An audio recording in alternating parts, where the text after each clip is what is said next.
So I'm from Outside the Box, and I'm also part of the Rural Wisdom team.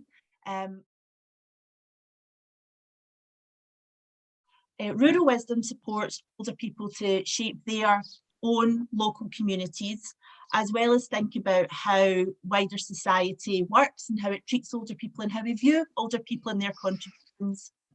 It's a partnership between Outside the Box, Volunteering Matters Cymru, and NDTI, who are the National Development Team for Inclusion. We've been working alongside rural communities in Scotland and Wales through the Rural Wisdom Project for four and a half years now.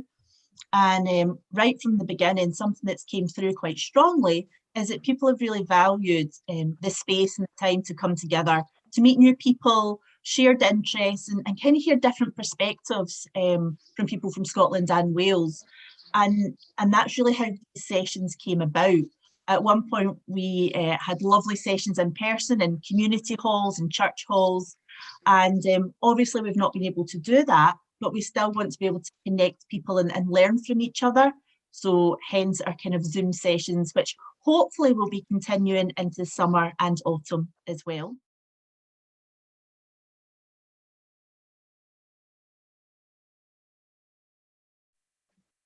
A wee bit about our guest speakers. So we first heard about Men to Men when one of their founders came along to one of our Rural Wisdom national gatherings. And at that point, the organisation was just starting up. They were looking for funding and it sounded wonderful, really exciting, really energised. And we made them promise that they would come back and let us know how they were getting on. So we've managed to nab them and they're along with us today. And then we're also going to hear from Paul, who you'll see in a wee minute, and he's a development worker for South Lanarkshire Council, and they have supported the development of a mobile men's shed, which is really quite outstanding. And we'll hear a wee bit about how that supports rural communities and just different approaches. We all know how great men's sheds are, and this is just a bit of a spin on how they've approached it and the impact it's made.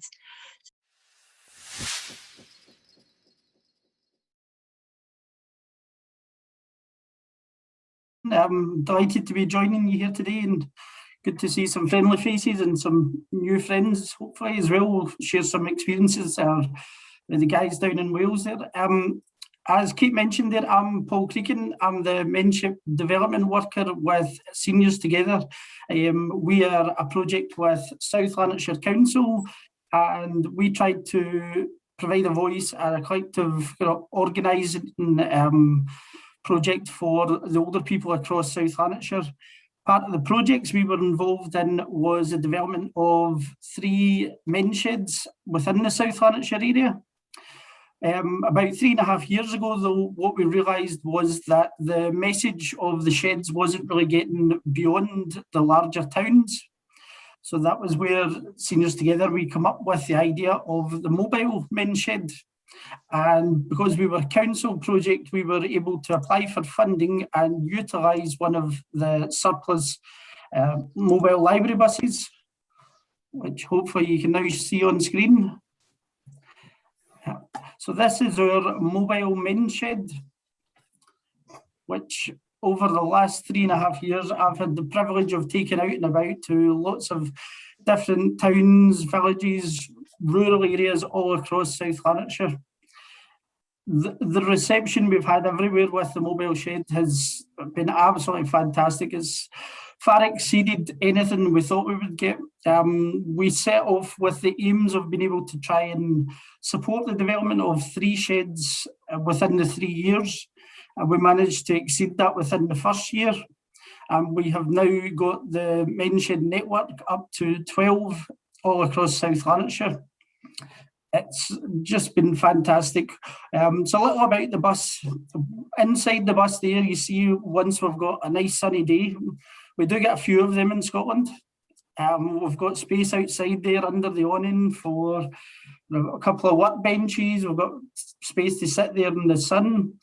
Towards the back of the bus there, we have a workbench inside, and the bus is really well kitted out with tools to work away on small projects as well.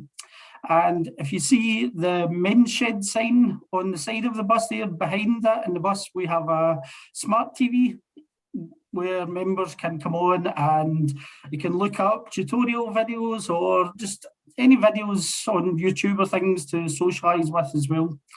And behind our Seniors Together logo there on the bus, that is where we have our tea bar. So we all know how important the tea and coffee is in a shed. So anyone who steps up the bus there, they're always welcome warmly with a cup of tea or a coffee. Now, one thing we're also quite proud of is 3.5 years into the project, we've not had anyone who's walked up the steps and told us that the mobile shed, it's a bad idea. We've had quite a few people who've come up and they've had other interests or they've said, no, it's not for me at the moment, but everyone's been really supportive of it. It's just, as you can imagine, with the wrapping round about the bus there, it just creates such a visual impact whenever we arrive in a town. It's been fantastic. Okay, I'm going to stop sharing that now. So a little about this, the 3-year project. We realised quite early on that the success of the sheds has been down to the people that's been involved in them. So we worked with the existing shedders that were in the 3 sheds across South Lanarkshire. They helped to guide the whole of the project. They picked things from the wrapping round about the bus. They advised us that we initially thought we would be able to take the bus on tours around different areas, like an ice cream van. We would be in one area on a Monday, a different on a Tuesday. So listening to the shedders, we realised that wouldn't work. And we then changed the plan that we were able to be in one area for up to 3 months at a time. So that changed the whole development of the project. And we were then able to open the bus up a couple of days a week in that area, work with the members who were interested in the project, and the other days of the week we could find out what was going on in that area so we would be able to support the development of a shed. And that changed. Listening to the shedders, working with them has just worked tremendously. It's been brilliant. We're real proud now that we've been able to support the existing shed network. The guys have built up a lot of friendships now that they support each other. It's just carried on from there. There's some great rural sheds now because we were able to take the bus down into some of the more rural areas within South Lanarkshire. It's wonderful. We decided at the start to take on a promotional tour so we could promote the bus all over South Lanarkshire, take it into the different areas. And then in 2018, we decided to follow that up with a world tour across South Lanarkshire. With the success we had in the first year of the project, we applied to the World Community Development Conference, and we were able to speak and promote how the project at that conference in Dundee. So might be a bit tongue-in-cheek, but that enabled us to call it a world tour of South Lanarkshire. So we're still clinging to that. Yes, a few of the sheds that we've been able to work with, we have some exciting projects now where some of the sheds have took over abandoned toilet buildings across the county. There's other ones where they're looking to take over through asset transfer in Scotland. They're going to take over abandoned school buildings. And there's loads of exciting work going on with the sheds all over there. It's also been a shame, though, that unfortunately over the last year we've not been able to get the bus out on the road. But it's shown to us how the value of the shed network, where the guys have pulled together, they're able to support each other, getting online, provide different skills and support to each other. We're very hopeful in not the too distant future we'll be able to get it back out on the road. So even initially talking to Pete there, we've got requests to take the bus out over to Ireland or Wales, and we even got one a couple of years ago to take it to Australia. I think that might be a stretch too far when I'm driving it, but yes, it's been wonderful, the bus. The steps as well do pull out to make it fully accessible. That's a lift where we can make that wheelchair accessible. So there is room there. Unfortunately, there wouldn't be room at the moment for social distancing on the bus. So we're trying to work around that with, well, once restrictions allow. because of the strength of the Shed network as well, we were able to put on a Shedtastic event at the end of 2019, just before the pandemic struck. And we had over 100 shedders attending that and just sharing their own collective experience, wisdom there. It was a real turning point for me as well, because it was a great moment where I no longer had to be in front of the camera. It was now the shedders, they were all supporting each other, they made the video themselves, and they were all just sharing what went on in their shed, how they'd got set up, what they were planning to do in the future. And it's been fantastic all over. We've got even a lot of requests over the last year of when the appetite hasn't appeased any over the last year. We've still got requests to develop another 4 new sheds across South Lanarkshire. It's been wonderful promotion. We've had lots of great support through different departments because we are a council project. We're very lucky that in South Lanarkshire we have a spokesperson for older people, and one of the councillors, Councillor McGuigan, he's been wonderful raising the profile of the project. I think I'm just rabbiting on here now. Kate, is there any questions here, Kate, or that was a bit of a whistle-stop tour? And no, that has been brilliant, Paul. And I think what really stood out to me was the fact that you listened to the shedders and you listened to local people and changed your approach and been, so you were based there for the 3 years, and we know that that's the only way things work, is by listening to local people and working alongside. So that was interesting to see that you did change your approach there. It was so beneficial doing that at the start. Then it gave me the opportunity. If I turned up in a community or a village and said, "Oh, this is what's going to happen, we're going to develop this for you," I would have got laughed out of that community. So giving us then the time to work with the people in that area, listen to what they were wanting from their shed. Very clear from the start, people were coming on, we will help you develop your shed. It will be you and the members who decide that. We might kind of help with the promotion of it or try and get you into community facilities through the council, but it is your shed, how you and the members develop it.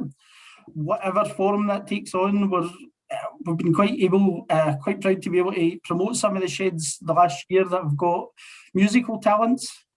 So while some of them have been making things in their garden, there's some of the guys who can record their own songs. And it's just been a great way of kind of keeping spirits high this year and sharing their other talents. It's been great. And that's maybe something that we can pick up in the conversation at the end, is that it might start off with a kind of connection through the men's shed, but actually it spins off into music, recording, whatever other hobbies, friendships, networks. So it starts at the shed, but actually spills out into the rest of the guys' lives, which is, again, it's wonderful to see. And something that, again, we could maybe pick up in the conversation at the end, Men to Men might want to say something on this as well, is reusing or repurposing existing community assets. So you said there it was a library bus. And we're seeing through Rural Wisdom repurposing kind of community transport and elsewhere to meet the needs of the community at that time. So again, I think that's a really interesting theme that's coming through. But we'll pick that up at the end. Yeah. And okay. Looking at the time, thank you, Paul.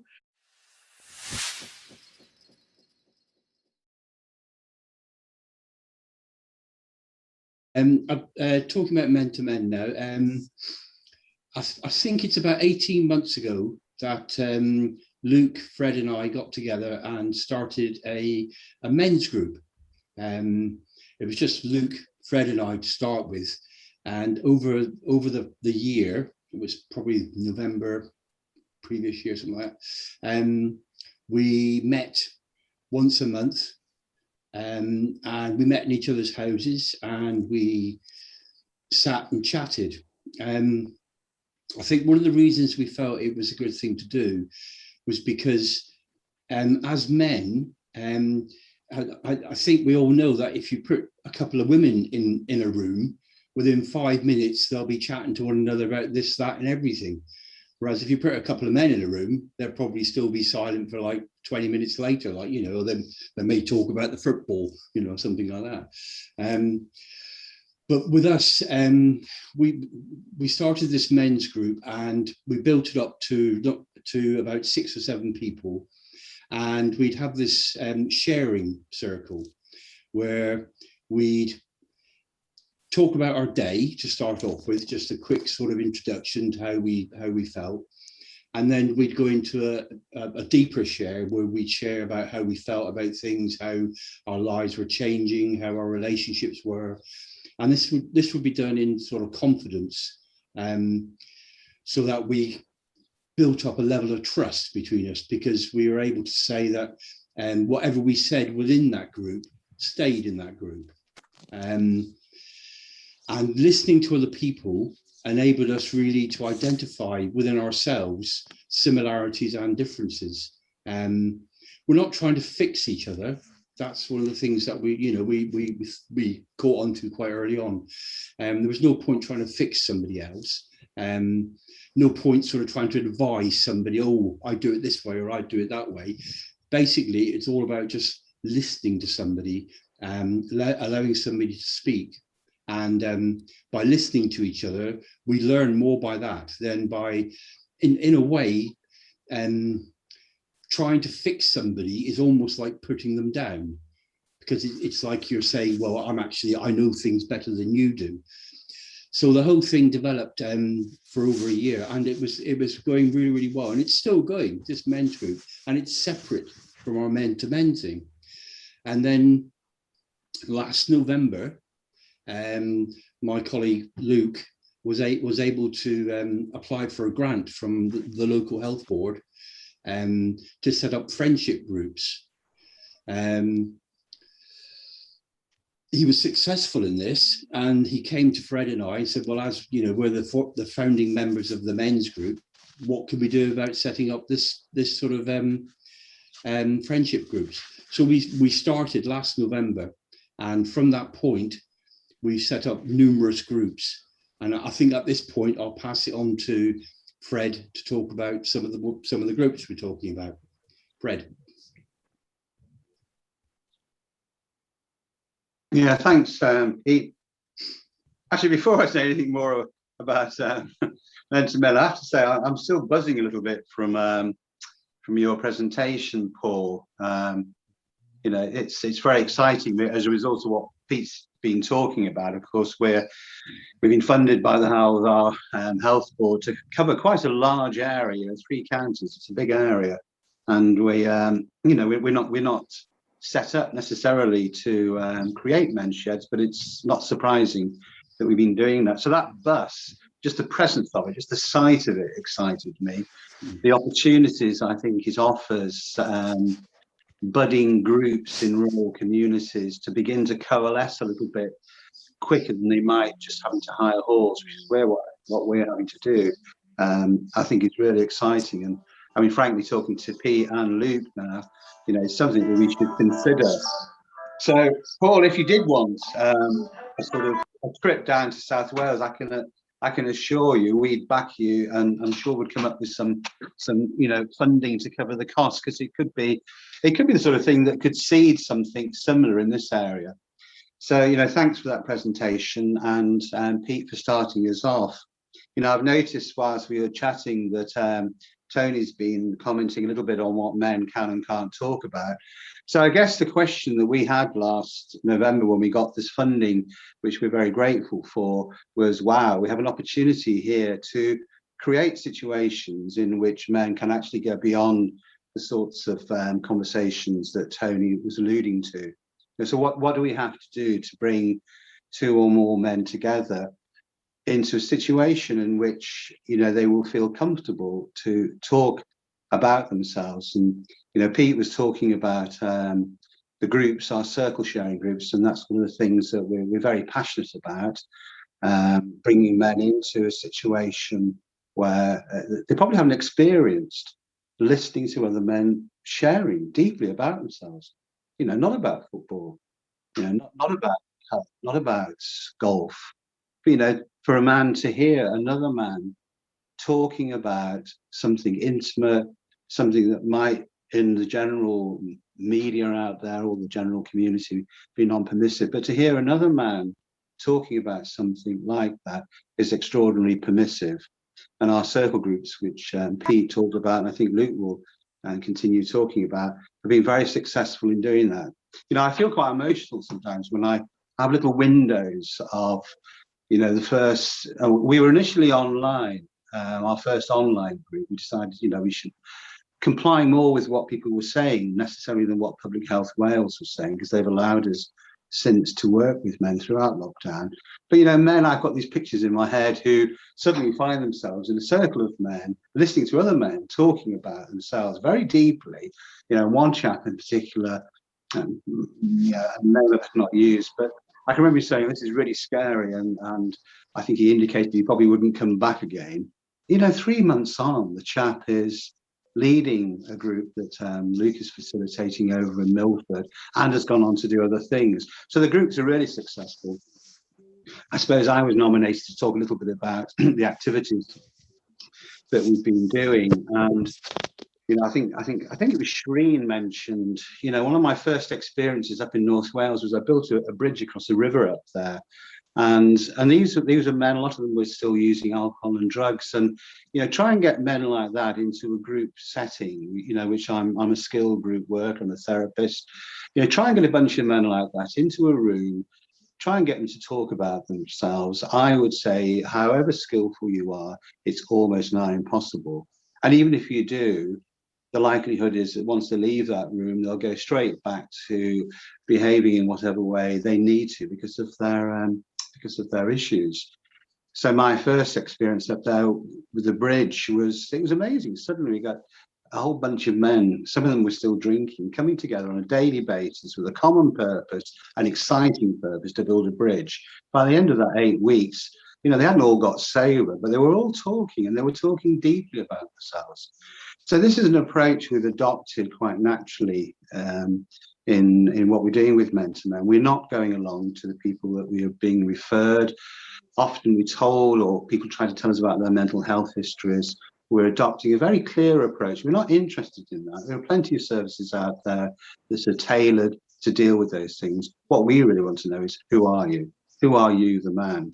So our questions, I think occasionally have thrown some of the men we've met who are expecting us to talk about their suicidal background, their depression.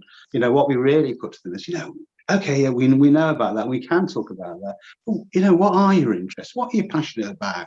You know, what's the last thing you felt really good about? You know, today we got a guy in hospital who's having his pacemaker. We have a lot of humour in our group as well. It's amazing. You know, he's having a pacemaker fitted. And, you know, we met him, I think, only 3 months ago. And, you know, again, very serious recent history, very lucky to be alive, very depressed. And quite quickly we found out that this guy was a keen drummer and also liked pyrography. You know, so we worked with him to create situations in which he could really get back to enjoying those two things. You know, Luke's been working with him, setting up the Men to Men sort of drumming band, and I mean, the change was incredible. And, you know, and I've been using him, and we're still waiting for him to come out of hospital with his new pacemaker, his stent fitted, you know, all sort of energized. He's really keen. And actually having this Men to Men in the background has held this man. He's still quite isolated. You know, he doesn't have any family and friends really. You know, and the Men to Men groups that we've involved him in have become a very important support for him during that time. So our approach is that, you know, what are you passionate about? And are you prepared, I guess, to step forward a little bit with our support to offer other men in our area small workshops? You know, I was at one yesterday where the chap did a lovely mushroom cultivation workshop. But in terms of the men's sheds, you know, we're very keen on that. I don't know what it's like up in Scotland, but, you know, in Wales we have Men's Sheds Cymru who are very keen to, you know, and that their objective is to set up men's sheds around Wales.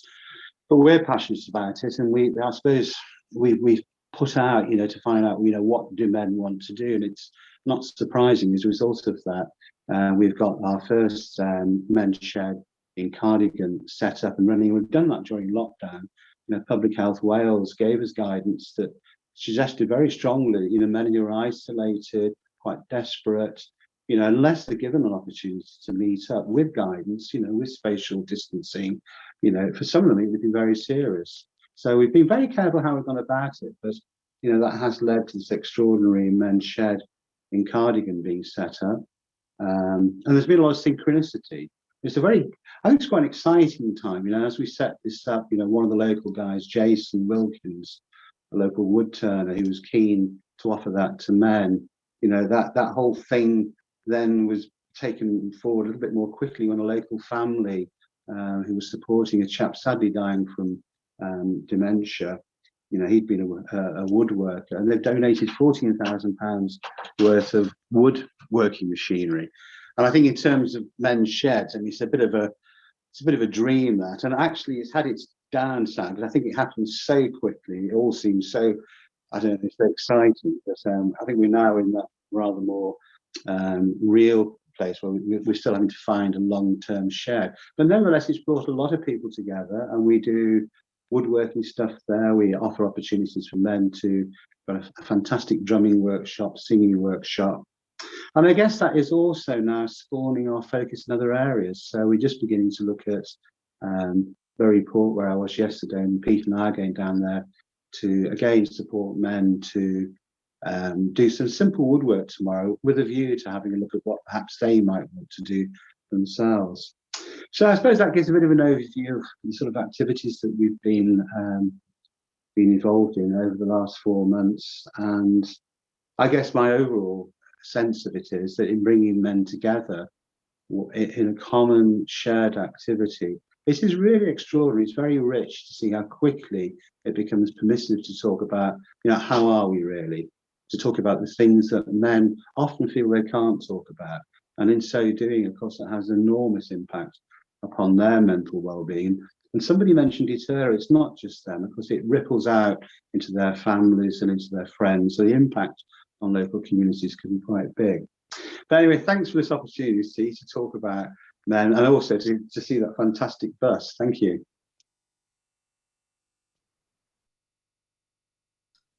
So Luke, you're going to come in now, and you'll have to unmute yourself, yep. Luke. Here we are.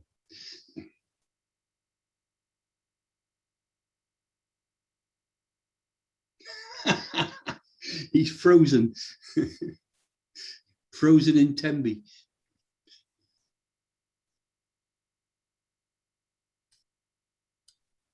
It's always the way, isn't it? Yeah. Get your cue, your cue, and then it all goes a bit quiet. Well, some of the things that Luke's been doing. Luke's been working quite a lot in the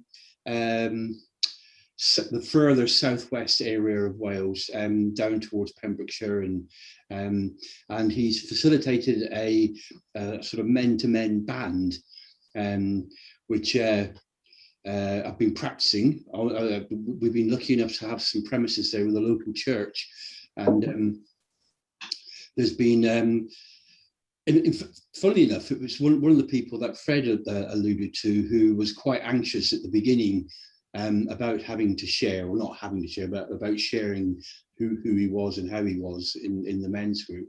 And he's come right out, and he's a very skilled musician. And funnily enough, there were short singers for the band. So Fred and I went down and tried to sing.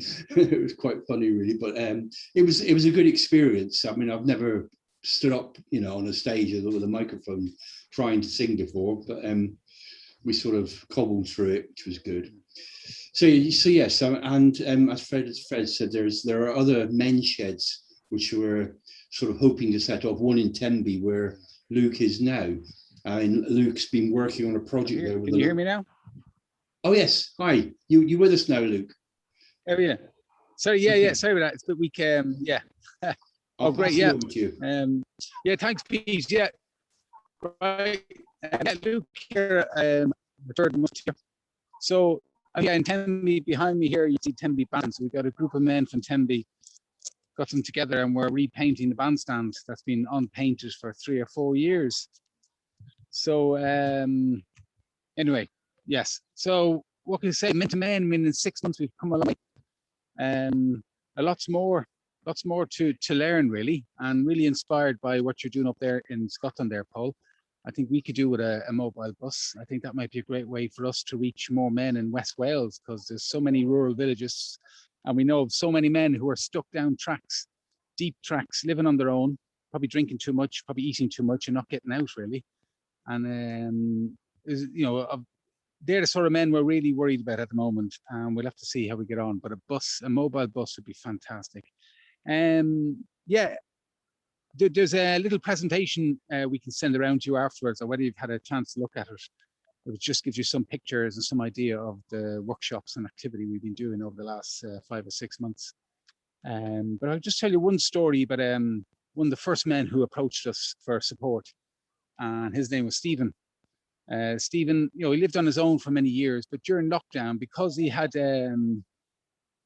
many conditions, he's been isolating for the whole of lockdown, really. For the whole, we met him in December last year, and he'd been living on his own in his house. He's 55 and was desperate to get out, really, and he was missing the company of men. He'd spent all his life working on building sites down the oil refinery down in Milford Haven. So he was very much a man's man. And then when he wasn't in the company of men, he suffered, and he was desperate for that. So we made contact with Stephen, and we used to meet him in his house. You know, we wear our masks and all that sort of stuff. We kept within we're always in touch with Public Health Wales about activities we're doing. So we make sure everything we do is you know, within the rules, really. But you know, we surprisingly within the rules we're able to go out and meet men one-to-one. So we met Stephen, and as Fred was saying, we get to meet the men, and we get to an understanding of what their skills are. So Stephen was a very keen fisherman, and he was very proud to show me he had 10 fishing rods in his garage, and his big aim was to go fishing. So you know, we sat down with Stephen, and what we came up with was a plan to organize a fishing trip around Stephen. So we were thinking, you know, sometime after Easter might be a good time, Easter just gone, for us to go on a fishing trip. If Stephen could provide the fishing rods, we could get a bus together and bring some men fishing. So it was all, and he got very excited about it. And we got contact because Stephen was a man who was within services, receiving a lot of support, and we started getting phone calls from support services to say that the impact we're having on Stephen's life was quite good, actually, and that he was looking to get out. But anyway, as things turned out, as we were arranging the fishing trip, Stephen unfortunately died. Yeah, he became ill, really, and went into hospital, and he passed away, and that was on the 9th of April. So Stephen died, and we got the message that he died, and he only had the last surviving member of his family was his father and his daughter. Was in terms of relations, really. But what turned out is that the family needed support with the funeral, and they needed support with doing a suitable send-off for Stephen. So men to men, we were able to respond to that and sit down with Stephen's dad and arrange his funeral, plan the funeral. So Stephen had a relation, and his father, you know, we had the local vicar come in and did the ceremony. But what we were able to do men to men, we offered the family, when the ashes were ready, when the ashes had come back from the crematorium, we supported the family to take the ashes to a special beach in Ceredigion, where Stephen used to go every year on holidays. And about 3 weeks after Stephen's funeral, we took the ashes together with Stephen's dad, his daughter, and a group of friends of his dad. And we went to this beach, and we spent the afternoon on the beach doing a ceremony. We drew a circle in the sand, and we did a few invocations, nothing too elaborate, really, just a few invocations, remembering who Stephen was. And then we made a little hole in the sand, and we put the ashes in the sand. And then we retreated to the cafe on the hill, and we watched the tide come in and take Stephen's ashes away. Well, the outcome was that Stephen's dad has donated all his fishing rods to Men to Men. So now we have a Men to Men fishing group. And on Monday, the 9th of June, we'll be going on a fishing trip to a place called Amroth in South Pembrokeshire in honor of Stephen, and we'll spend the day fishing. So there's an interesting story of how a man came to us for a very short time, really, and we were able to support his family to give Stephen a send off. So anyway, that's me for now anyway, but we've a lot to learn, and it's a journey all the same. So thank you very much. Thanks, Luke. Yeah, I mean, I suppose we've got quite a few groups going now. We have a grief group which meets every week, and we have a general circle group which meets every week. We're involved with a couple of woodlands, but I think some more coming up, where we've been running woodland management days and cooking. There was a Do Bears Cook in the Wood days, which Luke ran, where they cooked food and did some more work in the woodlands and some spoon carving. So yeah, there's quite a few different groups going at the moment, which is why we're all so busy. But thanks very much, everybody, for listening to us, and I look forward to hearing any questions at the end. Thank you so much to the three of you. That was incredibly moving and emotional, and I think brings back to the discussions the importance of connections, actually. And you know, I was kind of scribbling down some notes, and things that really stood out to me was having that safe space to be who you are or discover who you are, and creating situations where people can flourish. And how can we build on that so our communities are more and more providing spaces and situations where people can flourish? And yes, our Rural Wisdom Project will certainly be thinking about you on the 9th of June when you go on Stephen's fishing trip. So thank you so much for sharing that with us. And I think it's given us, it's finished on a particularly poignant point that we all need to remember the impact that this can make on people's lives and the very difference it can make right through their lives, right to the very end.